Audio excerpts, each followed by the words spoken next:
Hey everyone, how's it going? Koala Superhero here with another Overwatch video.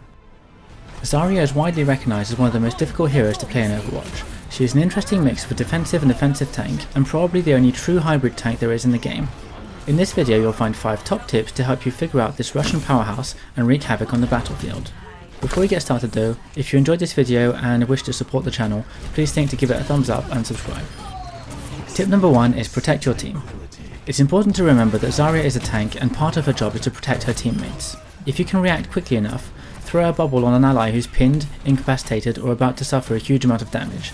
You'll likely save them from certain death while accumulating some juicy charge for your particle cannon at the same time. It's really a win-win situation. Pushing this thought even further, if you get the timing absolutely spot on, you can completely mess up enemy ultimates such as McCree's Deadeye or Junkrat's Riptire, or at least grant your teammates more time to react and hide from them. Tip number 2 is Zarya is all about tempo. An important amount of Zarya's health pool is shields, so she needs to make sure to manage those shields correctly. She can afford to spend or lose some of those shields as long as she has a way of ducking behind cover to regenerate them. Tempo is also important when engaging enemies. Use your right click to start damaging enemies from afar, whilst keeping yourself protected enough not to lose too much health.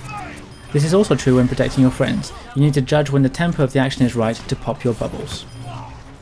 Tip number 3 is maximum charge. Maximum charge! Projectile weapons and turrets are perfect for increasing your weapon's charge. Things like Farah's rockets, Junkrat's bombs, or even Orisa's bullets are great for helping you reach that maximum charge that you're looking for. Pay attention, spot some projectiles, pop your bubble, intercept them, and soak up that sweet energy. The slower the projectile, the easier it will be for you to spot it, pop your bubble, and soak up that damage. Which quite ironically means that Zarya's right click fire is one of the easiest ones to absorb. The 4th tip is kind of linked to the 3rd tip, and is ready, aim, charge. Let enemies shoot at you or your allies for a very short amount of time before putting a bubble on them or yourself. By the time the enemy sees the bubble and realises that he's shooting into it, it will be too late and your weapon will already be charged. And remember, your bubbles don't have to only be used for defensive purposes. You can use them purposefully to charge your cannon. The last thing you want as Zarya is to be predictable and for nobody to shoot at your barriers. This here is part of why Zarya is so difficult to play. Overwatch has been out for over a year now, so we all are getting more and more used to not shooting into a bubble. So the trick to master really is to force enemies to shoot into your bubbles without even knowing it. And allowing your enemies to shoot at you for a tiny bit before popping your bubble aims to help with just that. And finally, tip number 5 is pull them back. At the end of a map, use your ultimate to keep enemies away from the objective to allow your team to capture the point or push the payload more easily.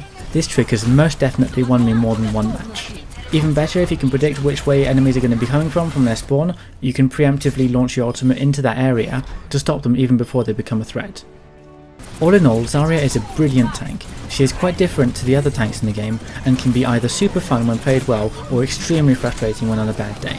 If you have any of your own Zarya tips, please share them in the comments below. That's it for this video, thanks a lot for watching and I'll see you next time.